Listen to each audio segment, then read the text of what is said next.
Hello guys, welcome back. ഞാൻ വിപിത. നമ്മുടെ പുതിയൊരു വീഡിയോയിലേക്ക് എല്ലാവർക്കും സ്വാഗതം.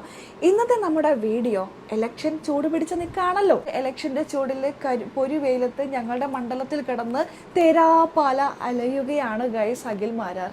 യെസ്, ഞങ്ങളുടെ മണ്ഡലത്തിൽ നിൽക്കുന്ന സ്ഥാനാർത്ഥി അഖിൽ മാരാറാണ്. അഖിൽ മാരാർ എന്തൊക്കെ പ്രഹസനങ്ങളാണ് ഗൈസ് ഇപ്പോൾ കാണിച്ചുകൊണ്ടിരിക്കുന്നത്. അമ്പലങ്ങളിൽ കയറി ഇറങ്ങി എല്ലാവരോടും കെട്ടിപ്പിടിക്കുന്നു, ഉമ്മ കൊടുക്കുന്നു, എല്ലാവരെയും കാല് തൊട്ട് വന്നിക്കുന്നു, എല്ലാവരുടെയും സാധാരണക്കാരനെ പോലെ സാധാരണക്കാരനിൽ സാധാരണക്കാരനായി ക്യൂ നിന്ന് ഭക്ഷണം കഴിക്കുന്നു. എന്തൊക്കെ പ്രഹസനങ്ങളാണ് കാണുന്നത്. പക്ഷേ ഈ അഖിൽ മാരാർ ആയിരുന്നില്ലല്ലോ കുറച്ച് നാളുകൾക്ക് മുമ്പുള്ള അഖിൽ മാരാർ. ഡബിൾ എന്താണെങ്കിലും ഡബിൾ സ്റ്റാൻഡ്, പുള്ളിയുടെ ഡബിൾ സ്റ്റാൻഡ് നമ്മളത് ആദ്യമായിട്ടല്ലല്ലോ കാണുന്നേ. ഇതിനു മുമ്പും നമ്മൾ ഒരുപാട് കണ്ടിട്ടുള്ളതാണ്. ബിഗ് ബോസ് എന്ന് പറഞ്ഞ ഷോ എന്ത് അലമ്പ് ഷോയാണ്, അങ്ങനെയാണ് ഇങ്ങനെയാണ്. എന്നിട്ട് എന്തായി, ബിഗ് ബോസിൽ പോയി കപ്പും കൊണ്ട് വന്നു. അതൊക്കെ പോട്ടെ, അതൊക്കെ പുള്ളിയുടെ കഴിവുകൊണ്ട് പുള്ളി കളിച്ചിട്ട് നേടിയെടുത്താണ്. അത് നമ്മൾ സപ്പോർട്ട് ചെയ്യുന്നു. അതൊക്കെ പോട്ടെ. ആ സീസണിൽ ഏറ്റവും കൂടുതൽ സപ്പോർട്ട് ചെയ്ത ഒരാളാണ് ഞാൻ കേട്ടോ. അഖിൽ മാരാറെയാണ് ആ സീസണിൽ ഞാൻ സപ്പോർട്ട് ചെയ്തത്. അതിന് മുമ്പത്തെ സീസണിൽ ഞാൻ സപ്പോർട്ട് ചെയ്തത് റോബിനെയാണ് കേട്ടോ. നിങ്ങൾ ഓർക്കണം, മുന്നത്തെ സീസണിൽ റോബിനെ സപ്പോർട്ട് ചെയ്യുന്നു, അത് കഴിഞ്ഞിട്ടുള്ള സീസണിൽ അഖിൽ മാരാറെ സപ്പോർട്ട് ചെയ്യുന്നു. അപ്പോൾ ഇവർ രണ്ടുപേരും തമ്മിലുള്ള പ്രശ്നം നിങ്ങൾക്കറിയാലോ. ഞാൻ അഖിലിനെ സപ്പോർട്ട് ചെയ്തുകൊണ്ട് ഒരു വീഡിയോ ഇടുന്നു, ഇപ്പുറത്ത് വന്ന് റോബിൻ്റെ ഫാൻസ് വന്ന് പൊങ്കാലിടുന്നു. ഇപ്പുറത്ത് ഞാൻ അഖിലിൻ്റെ വീഡിയോ ഇടുന്നു, ഇപ്പുറത്ത് പൊങ്കാലിടുന്നു. അത്യാവശ്യം നല്ല രീതിയിൽ അഖിലിനെ സപ്പോർട്ട് ചെയ്തു, അഖിൽ മാരാറെ സപ്പോർട്ട് ചെയ്തതിന് വാങ്ങിക്കൂട്ടിയിട്ടുള്ള ആളും കൂടിയാണ് കേട്ടോ ഞാൻ ആ ചാനലിൽ. പക്ഷേ അഖിൽ മാരാർ എന്ന് പറയുന്ന ഒരു വ്യക്തി എനിക്ക് തോന്നുന്നില്ല ഗൈസ്, ഈ എൻ്റെ മണ്ഡലത്തിലുള്ള ആൾക്കാരോട്, തൃക്കാക്കര മണ്ഡലത്തിലുള്ള ആൾക്കാരോടാണെങ്കിലും മറ്റാരോടാണെങ്കിലും എനിക്ക് തോന്നുന്നില്ല ഗൈസ് നിങ്ങളുടെയൊക്കെ പ്രശ്നം ഈ ഒരു സ്ഥാനാർത്ഥി എത്രത്തോളം സോൾവ് ചെയ്യുമെന്നുള്ളത് നമുക്ക് കണ്ടറിയാം. കാരണം അങ്ങനെയാണ് പേഴ്സണലി എൻ്റെ ഒരു അഭിപ്രായമാണ്, എൻ്റെ ഒരു അനുഭവമാണ് കേട്ടോ ഞാൻ പറയുന്നത്. അതിപ്പോൾ എനിക്കിവിടെ എന്താണെന്നുള്ളത് വിശദമായിട്ട് പറയാൻ താല്പര്യമില്ല. പക്ഷേ പുള്ളി അങ്ങനെയാണ്. എനിക്ക് തോന്നുന്നില്ല പുള്ളി സപ്പോർട്ട് ചെയ്യുന്നുള്ളത്. പിന്നെ വോട്ട് ചെയ്യേണ്ടവർക്ക് വോട്ട് ചെയ്യാം. എന്താണ് ഞാൻ ഈ പറയാനുള്ള കാരണം എന്ന് വെച്ചാൽ, അഖിൽ മാരാറെ കുറിച്ച് വളരെ വിശദമായിട്ട് നമ്മുടെ പിഷാരടി ചേട്ടൻ ഉണ്ടല്ലോ, പിഷാരടി പറയുന്നുണ്ട്, കേൾക്കാം. ഇന്ത്യയുടെ ഭാഗമായ അഖിൽ മാരാർ ഇപ്പോൾ ഇതുപോലെ അഖിലിന്റെ ഒക്കെ കാര്യത്തിൽ അഖിൽ അദ്ദേഹത്തിനെ പോലെ അങ്ങനെ മുതിർന്ന ഒരാളൊന്നും അല്ല, ചിലപ്പോൾ എന്നേക്കാൾ ഇളയ ഒരാളായിരിക്കും. അഖില് പറയുന്ന കാര്യങ്ങൾ എന്നൊക്കെ പറഞ്ഞാൽ അദ്ദേഹം എന്നെ ശ്രദ്ധിക്കുന്ന പോലൊന്നും ഞാൻ അദ്ദേഹത്തെ ശ്രദ്ധിക്കുന്നില്ല. എനിക്ക് സമയമില്ല. നിങ്ങൾ പറയുമ്പോഴാണ് എന്തായാലും പുള്ളി പറഞ്ഞെന്നൊക്കെ തന്നെ ഞാൻ അറിയുന്നത്. മാത്രമല്ല അതിനെന്തെങ്കിലും അഭിപ്രായം പറയാനും പറ്റൂല. എന്തായാലും കുറ്റോ മോശമൊക്കെ അല്ലേ പറഞ്ഞിട്ടില്ല, അതേ പറയാൻ സാധ്യതയുള്ളൂ. അങ്ങനെ പറഞ്ഞാലും ചിലപ്പോൾ ഒരാഴ്ച കഴിയുമ്പോൾ ഞാൻ വളരെ മഹാനാണെന്നും നല്ല മനുഷ്യനാണെന്നും പുള്ളി തന്നെ തിരിച്ചു പറയും. ഇപ്പൊ ഞാൻ ഈ പറഞ്ഞതിന് പുള്ളി എന്തെങ്കിലും അഭിപ്രായം പറയും, അതിന് നിങ്ങൾ ആരും മറുപടി ഒന്നും പറയാൻ നിൽക്കേണ്ട. ചിലപ്പോൾ ഒരാഴ്ച കഴിയുമ്പോൾ അത് പിന്നെയും തിരുത്തി പറയും. അപ്പൊ നമുക്കൊരു 2-3 കൊല്ലം പരീക്ഷണത്തിന് ശേഷം ഒരു സ്റ്റേറ്റ്മെന്റ് എന്താണെന്ന് ഉറപ്പിച്ച ശേഷം അദ്ദേഹത്തിനൊക്കെ ഉത്തരം കൊടുക്കും. അതാണ് അഖിലിന്റെ കാര്യത്തിൽ പറ്റുള്ളൂ. നമ്മൾ ഈ കൊച്ചു കേരളത്തിൽ നടക്കുന്ന അല്ലെങ്കിൽ കൊച്ചു പഞ്ചായത്തിൽ നടക്കുന്ന കാര്യങ്ങൾ ചോദിച്ചു കഴിഞ്ഞാൽ അങ്ങ് ഇസ്രയേലിൽ പോകുന്ന ആളാണ് നമ്മുടെ അഖിൽ മാരാർ. നമ്മൾ ഇവിടെ നടക്കുന്ന, നമുക്ക് കുടിവെള്ളമില്ല, നമുക്ക് കറണ്ട് ഇല്ല, നമുക്ക് അതില്ല, നമുക്ക് അത് ചെയ്തു തരും, ആ റോഡ് ശരിയാക്കി തരും, ഇത് ശരിയാക്കി തരും എന്നൊക്കെ പറഞ്ഞ് നിങ്ങൾ പോയി നിന്നിട്ടുണ്ടെങ്കിൽ അങ്ങ് ഇസ്രയേലിൽ ഇന്ന വർഷം ഇന്ന സംഭവിച്ചെന്നൊക്കെ പറഞ്ഞ് നിങ്ങളെ തിരിച്ചുവിടും. നിങ്ങൾ എന്തിനാ പോയെന്ന് നിങ്ങൾ പോലും മറന്നുപോകും. അമ്മാതിരി വാക്ക് സാമർത്ഥ്യം കൊണ്ട് മാത്രം ജീവിച്ചു പോകുന്ന, പിടിച്ചു നിൽക്കുന്ന ഒരാളായിട്ടാണ് എനിക്ക് പലപ്പോഴും തോന്നിയിട്ടുണ്ട്. നിങ്ങൾക്ക് സംശയമുണ്ടോ? കേട്ടോ, ഒരു നിലപാടില്ലാത്ത ഒരാളാണ് എന്ന് മുഖത്ത് നോക്കി പറഞ്ഞു കഴിഞ്ഞാൽ എന്തായിരിക്കും റിയാക്ഷൻ? എങ്ങനെ നിങ്ങൾ റിയാക്ട് ചെയ്യും? ഇനി ഞാൻ മാറ്റിയ നിലപാട് ഏതൊക്കെയാന്ന് പറഞ്ഞു. ഞാൻ ബിഗ് ബോസിൽ പോകില്ലെന്ന് പറഞ്ഞു, ബിഗ് ബോസിൽ പോയി. അത് നിലപാടാ. ബിഗ് ബോസിൽ പോകുന്നതിന് പകരം നിലപാട് എന്താണ്, ഒപ്പീനിയൻ എന്താണ്, കണ്ടീഷൻ സാറ്റിസ്ഫൈ ചെയ്യുന്ന ഒപ്പീനിയൻ എന്താണെന്നൊക്കെ നിങ്ങളൊന്ന് പഠിക്കണം. നിങ്ങളും ഇതേപോലെ പോയിട്ടുണ്ടെങ്കിൽ നിങ്ങളെ പഠിപ്പിച്ചു വിടും. ഞാൻ പറഞ്ഞുതരാം. നിലപാടെന്ന് പറഞ്ഞാൽ ഇസ്രയേലും പാലസ്തീനും വിഷയം യുദ്ധത്തിൽ നടക്കുമ്പോൾ നമുക്ക് നിലപാട് സ്വീകരിക്കാൻ വേണ്ടി നമ്മുടെ ഒരു മൈൻഡ് സെറ്റാണത്. ആർക്കൊപ്പം ഞാൻ നിൽക്കണം എന്നതാണ് എന്റെ മൈൻഡ് സെറ്റ്. അവിടെ ഞാൻ എടുക്കുന്ന stand with Israel or with Palestine. ഇതിൽ മാറിയതിന് നമുക്ക് വേണമെങ്കിൽ പറയാം നിങ്ങൾ ഇത്രയും നാൾ നിന്നില്ലേ എന്ന് പറയാം. അതേസമയം ഇപ്പൊ രാവിലെ എണീച്ച് വരുമ്പോൾ ഈ ഡ്രസ്സ് ഇടണോ വേറൊരു ഡ്രസ്സ് ഇടണോ എന്ന് ഞാൻ തീരുമാനിക്കുന്നത് എന്റെ ഇഷ്ടങ്ങളെ ബേസ് ചെയ്താണ്. തീരുമാനം മാറ്റാന്നാണ് പറയുന്നത്. 100% മാറ്റാൻ പറ്റും. തീരുമാനമല്ലാതെ എന്താണ് പിന്നെ മാറ്റാൻ പറ്റുക? ND അധികാരത്തിൽ വരുമെന്ന് നിങ്ങൾ എത്ര പേര് വിശ്വസിക്കുന്നു?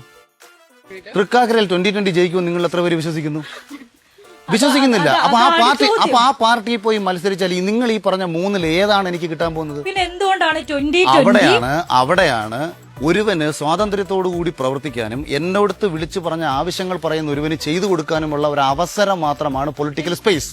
ഒറ്റയ്ക്ക് നിന്നാൽ ഇപ്പം താൻ പോയിട്ട് റോട്ടിൽ ഒരു പെൺകുട്ടിയുടെ അവിടെ ഒരു പെൺകുട്ടിക്ക് ഒരു നീതി നിഷേധിക്കപ്പെടുന്ന ഒരു പ്രശ്നം താൻ കാണുന്നു. താൻ ഒറ്റയ്ക്ക് പോയി ചോദിക്കും നീ ആരടി എന്നൊരു ചോദ്യം വരും. 24-ന്റെ മൈക്കും പിടിച്ച് താൻ പോയി ചോദിക്കുമ്പോൾ ഈ ചോദ്യം വരത്തില്ല. അവിടെ തന്നെ നിലനിർത്തുന്നതും തൻ്റെ ചോദ്യത്തിന് പവർ കൂട്ടിത്തരുന്നതും ഇതാണ് മാധ്യമപ്രവർത്തക എന്ന പവറും. ഇനി മാധ്യമപ്രവർത്തക തന്നെ ആയിക്കോ, അത് ഡിഫറൻറ്റ് ചാനലിൽ വർക്ക് ചെയ്യുമ്പം ഡിഫറൻറ്റ് ലെവലിൽ ഓഫ് അംഗീകാരം കിട്ടും. അതാണ് നമുക്ക് വേണ്ടത്. അതായത് അഖിൽ മാരാർ പറഞ്ഞു വരുന്നത് പുള്ളിക്ക് ഒരുപാട് നല്ല നല്ല കാര്യങ്ങൾ ചെയ്യാനായിട്ട് ആഗ്രഹമുണ്ട്, പക്ഷേ ഒരു അധികാരമുണ്ടെങ്കിൽ പുള്ളിക്ക് അത് ചെയ്യാൻ പറ്റുമെന്ന്. അഖിൽ മാരാർ നിലപാട് മാറ്റുന്ന ആളല്ലേ എന്ന് ഒരു ചോദ്യമാണ് ആ പെൺകുട്ടികളെ ചോദിച്ചത്. അതിന് അഖിൽ മാരാർ പറഞ്ഞ് വളച്ചൊടിച്ച് വേറൊരു രീതിയിലേക്ക് ആക്കി. അതങ്ങനെയാണല്ലോ, നമ്മൾ ചക്കാന്ന് വെച്ചാൽ മാങ്ങ എന്ന് പറയുന്ന ഒരാളാണ് പുള്ളി. അപ്പോൾ ആയിക്കോട്ടെ. അപ്പോൾ പുള്ളി ഇപ്പോൾ പറഞ്ഞു വരുന്നത് പുള്ളിക്കാരന് അധികാരം ഉണ്ടെങ്കിൽ പുള്ളി ഒരുപാട് എന്തൊക്കെയോ ചെയ്യും, നാട്ടുകാർക്ക് വേണ്ടി നല്ലത് ചെയ്യും, അധികാരം ഇല്ലാത്തതുകൊണ്ടാണ് ചെയ്യാൻ പറ്റാത്തത് എന്നാണ് പുള്ളി പറഞ്ഞു വരുന്നത്. നാട്ടുകാരോടുള്ള സ്നേഹം കൊണ്ടാണ് അഖിൽ മാരാർ എന്ന് പറയുന്ന വ്യക്തി ഇതിൽ നിൽക്കുന്നത്, അല്ല ഇലക്ഷൻ നിൽക്കുന്നത്. അല്ലാതെ ഇതേപോലെയല്ല രാജീവ് ചന്ദ്രശേഖറിന് സംഭവിച്ച പോലെ സംഭവിക്കും എന്ന് കരുതിയിട്ടല്ല അല്ലേ. രാജീവ് ചന്ദ്രശേഖർ 2 വർഷം കൊണ്ട് ഉണ്ടാക്കിയ സമ്പാദ്യമാണ്. അതിൻ്റെ സ്ക്രീൻഷോട്ട് ഞാനിവിടെ വെക്കാം കേട്ടോ.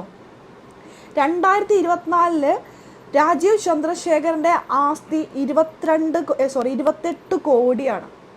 അത് കഴിഞ്ഞ് 2026 ആ ആസ്തി ആയിരിക്കുന്നത് 93.12 കോടിയിലേക്ക് അത്രത്തോളം വികസിച്ചിരിക്കുന്നു. 2 വർഷം കൊണ്ടാണ് അത്രത്തോളം ഉയർന്നിരിക്കുന്നത്.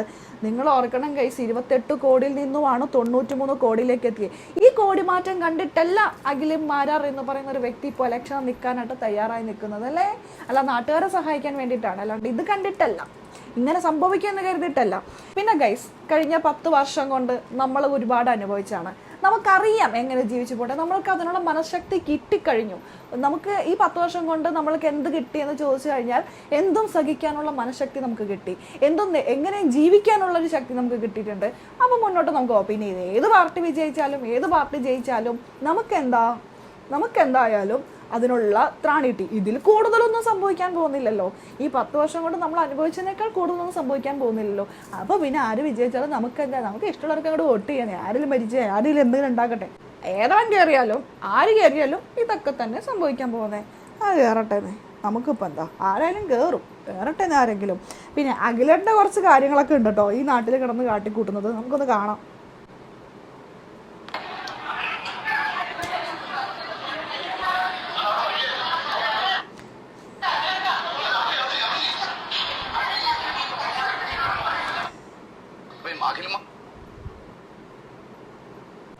സാധാരണക്കാരനെ പോലെ ക്യൂ നിന്ന് ഭക്ഷണം മേടിക്കുന്നു, കഴിക്കുന്നു. Very nice. എത്ര നാളുണ്ടാകും ഇത്? ഇലക്ഷൻ കഴിയണവരെ. ഇലക്ഷൻ കഴിഞ്ഞിട്ടുണ്ടെങ്കിൽ മാറും എന്നൊക്കെ പറഞ്ഞാൽ നമ്മളൊക്കെ അങ്ങോട്ട് ക്യൂ നിൽക്കുന്നവരൊക്കെ മാറ്റി നിർത്തിയിരുന്ന് പോയി കഴിക്കും. അപ്പം അഖിൽ മാരാർക്ക് ബിഗ് ബോസ് വിജയമാണോ എൻ്റെ മാനദണ്ഡം എന്ന് ചോദിക്കുമ്പോൾ ഞാൻ PSC പരീക്ഷയുടെ ചെറുപ്പക്കാർ തിരുവനന്തപുരത്ത് നടത്തിയ സമരവേദികളിൽ പോയി അവർക്ക് പിന്തുണ കൊടുക്കാൻ വേണ്ടി ഞാൻ പോയിരുന്നില്ലേ? ആശാവർക്കർമാരായ സ്ത്രീകൾ സമരം ചെയ്ത സമയത്ത് ഞാൻ അവിടെ പോയിരുന്നില്ലേ? സർക്കാരിന്റെ തെറ്റുകളെ ചോദ്യം ചെയ്തുകൊണ്ട് അതിശക്തമായി സംസാരിക്കുകയും അതിന്റെ പേരിൽ കേസുണ്ടാവുകയും ചെയ്തിട്ടില്ലേ? എത്രയോ വിഷയങ്ങളിൽ രാഷ്ട്രീയ നേതാക്കന്മാർ ഇടപെടുന്നതിനെക്കാട്ടിയും കൂടുതലും എൻ്റെ ഫേസ്ബുക്ക് പോസ്റ്റുകളും എൻ്റെ അഭിപ്രായങ്ങളും ചർച്ച ചെയ്യപ്പെട്ടിട്ടില്ലേ? അപ്പം എല്ലാ അർത്ഥത്തിലും ജനങ്ങൾക്കിടയിലും പുറത്തും സമൂഹ മാധ്യമങ്ങളിലും ഒരേപോലെ പ്രവർത്തിച്ചുകൊണ്ടിരിക്കുന്ന ഒരാളാണ് ഞാൻ. പക്ഷേ ഇതെല്ലാം ബിഗ് ബോസ് വന്ന ശേഷമാണ് അഖിൽ മാരാർ എന്ന് പറയുന്ന വ്യക്തിയെ കൂടുതൽ ആൾക്കാർ ശ്രദ്ധിക്കാൻ തുടങ്ങിയത്. ശരിയാണ്, ഇതിനു മുമ്പ് പുള്ളി എന്തൊക്കെയോ പറഞ്ഞിട്ടുണ്ടായിരുന്നു, ആര് കേൾക്കാൻ, ആരനുസരിക്കാൻ, ആര് മനസ്സിലാക്കാൻ, പുള്ളിനെ പങ്കാളിടണമായിരുന്നു എല്ലാവരും. ബിഗ് ബോസ് വന്ന ശേഷമാണ് പുള്ളിയുടെ വാക്കുകൾ ശ്രദ്ധിച്ചു തുടങ്ങിയത് ആൾക്കാർ, ഈ ജനങ്ങളൊക്കെ സപ്പോർട്ട് ചെയ്ത് തുടങ്ങിയത്. പിന്നെ നിലപാടുകൾ ഇങ്ങനെ രാവിലെ ഒരു നിലപാടാണെങ്കിൽ ഉച്ചക്കൊരു നിലപാട്, ഉച്ചക്കൊരു നിലപാടാണെങ്കിൽ വൈകുന്നേരം ഒരു നിലപാട്, ഇങ്ങനെ നിലപാടുകൾ ഇങ്ങനെ മാറ്റിക്കൊണ്ടിരിക്കുന്ന ഈ അഖിൽ മാരാർ എന്ന് പറയുന്ന ഒരു വ്യക്തിയെ എങ്ങനെ വിശ്വസിക്കും നമ്മൾ? എനിക്കറിയില്ല. ബിഗ് ബോസിൽ വന്ന ശേഷമാണ് പുള്ളിനെ ആരെങ്കിലൊക്കെ ഒന്ന് ശ്രദ്ധിച്ചു തുടങ്ങിയിരിക്കുന്നത്. പുള്ളി പറയുന്നത് ബിഗ് ബോസ് എന്ന് പറയുന്ന ഒരു ഇത് മാത്രമല്ല എന്നൊക്കെ വലിയ കാര്യത്തിന് പറയുന്നുണ്ടെങ്കിലും ബിഗ് ബോസിൽ വന്ന ശേഷമാണ് എൻ്റെ അഖിലേട്ടൻ ആരെങ്കിലൊക്കെ ഒന്ന് ശ്രദ്ധിക്കാൻ തുടങ്ങിയിരിക്കുന്നത്. ഇതിന് മുമ്പ് എനിക്കറിയില്ലായിരുന്നു, ഞാൻ കണ്ടിട്ടൊക്കെ ഉണ്ടായിരുന്നു. റോബിനായിട്ടുള്ള ഇഷ്യൂവിൽ ഞാൻ കണ്ടിട്ടുണ്ടായിരുന്നു. അത് ബിഗ് ബോസിൽ കയറി പറ്റാൻ വേണ്ടിയിട്ട് പുള്ളി കുറേ ട്രൈ ചെയ്തു. ബിഗ് ബോസിൽ കയറി കഴിഞ്ഞിട്ട് പുള്ളിക്ക് അറിയാം എങ്ങനെയൊക്കെ കളിക്കണം എന്ന്. അതേ കളി തന്നെയാണ് ഇപ്പോൾ പുറത്ത് കളിച്ചുകൊണ്ടിരിക്കുന്നത്. ഇതൊക്കെ കാണുമ്പോൾ ഉണ്ടല്ലോ ശരി വരുന്നു. അപ്പോൾ തൃക്കാക്കര മണ്ഡലത്തിലെ സ്ഥാനാർത്ഥിയാണ് അഖിൽ മാരാർ. അത്യാവശ്യം നല്ല രീതിയിൽ എല്ലാവരെയും സോപ്പിട്ടൊക്കെ മുന്നോട്ട് പോകുന്നുണ്ട്. ഇതിനു മുമ്പ് ഇവരെയൊക്കെ ഞാൻ കണ്ടിരിക്കുന്നത് കാറിൽ ചീറിപ്പാഞ്ഞു പോകുന്നത് കാണാം. ഇപ്പം അങ്ങനെയൊന്നല്ല, ഇപ്പം കാൽനടയായിട്ട് എല്ലായിടത്തും നടക്കുന്നു പോകുന്നു. ഇപ്പം കാൽനടയാണ് പിടിച്ചിരിക്കുന്നത്. കുറച്ച് നാളത്തേക്ക് അങ്ങനെ ഉണ്ടാകും. ഈ ഇലക്ഷൻ ഒന്ന് കഴിഞ്ഞോട്ടെ, അത് കഴിഞ്ഞാൽ പിന്നെ ഇതേ പണ്ടത്തെ ശങ്കരൻ തന്നെ. പിന്നെ നിലപാടുകൾ പലപ്പോഴും മാറ്റുന്ന ഈ വ്യക്തിക്ക് ഞാനൊരു പാർട്ടിയിലും ഇല്ല. പിന്നെ ഞാനിപ്പോൾ വ്യക്തികളെ വെച്ചിട്ടാണ് ഞാനിത് പറഞ്ഞത്. പിഷാരടിയെ നേരിട്ട് കണ്ടുള്ള ഒരു പരിചയമുണ്ട്, അഖിൽ മാരാറെ ഓക്കെ. പക്ഷേ അഖിൽ എന്ന് പറയുന്ന ഒരു വ്യക്തി നമ്മളൊരു സഹായം ചോദിച്ചു പോയിട്ടുണ്ടെങ്കിൽ എത്രത്തോളം നമ്മളെ സഹായിക്കും എന്നുള്ളത് നമുക്ക് കണ്ടറിയാം. എന്നാൽ പിഷാരടിയെ സംബന്ധിച്ച് എല്ലാവരോടും ഒരേപോലെ സംസാരിക്കുന്ന പേഴ്സണലി എനിക്ക് അനുഭവമുള്ളതാണ്. പിഷാരടി എന്ന് പറയുന്ന ഒരു വ്യക്തി നമ്മളോട് എല്ലാവരോടും പെരുമാറുന്നത് ഒരേപോലെ തന്നെയാണ്. ഞാൻ പലപ്പോഴും ചോറ്റാനിക്കര അമ്പലത്തിൽ വെച്ച് പിഷാരടിയെ കാണാറുണ്ട്. ആ വ്യക്തി അവിടെ വെച്ച് നമുക്ക് വെറുതെ ഇങ്ങനെ ചിരിച്ചുകൊണ്ടിരിക്കും. ആരെയും വേർതിരിച്ച് കാണാതെ എല്ലാവരും ഒരേപോലെ കാണുന്നത് പലപ്പോഴും ഞാൻ കണ്ടിട്ടുണ്ട്. ഇപ്പം എന്നോട് നല്ല രീതിയിൽ തന്നെയാണ് അന്ന് സംസാരിച്ചിട്ടുണ്ടായിരുന്നത്. അങ്ങനെ പേഴ്സണലി എനിക്ക് രണ്ടുപേരെയും കണ്ടതിൽ പേഴ്സണലി ഒരു കണക്ഷനൊന്നും ഇല്ല പിഷാരടിയായിട്ട്, അറിയാനും പാടില്ല. പക്ഷേ അഖിൽ മാരാർ എന്ന് പറയുന്ന വ്യക്തി ഉണ്ടല്ലോ, നമ്മൾ ഒരു സഹായം ചോദിച്ചാലും സഹായം കിട്ടുന്നു. പേഴ്സണലി എനിക്കുള്ള എക്സ്പീരിയൻസ് ആണ് ഗൈസ് ഞാൻ ഷെയർ ചെയ്യുന്നത്. എന്തെങ്കിലും ആയിക്കോട്ടെ, എന്തായാലും നമുക്ക് ആര് വിജയിച്ചാലും ഞാൻ നേരത്തെ പറഞ്ഞ പോലെ നമ്മൾ ജീവിക്കാൻ പഠിച്ചില്ലേ. ആരെങ്കിലും വിജയിക്കട്ടെ, ആര് ഭരിക്കട്ടെ, നമുക്ക് കാണാം എങ്ങനെ പോകുന്നു. അപ്പോൾ ഇത്രയേ ഉള്ളൂ. ഗുരുമന്ത്രയിൽ ഇന്നലെ ഞാനൊരു കോംബോ ഓഫർ ഇട്ടിട്ടുണ്ടായിരുന്നു. 5 പ്രോഡക്റ്റിനെയാണ് കോംബോ ഓഫർ ഇട്ടിട്ടുള്ളത്.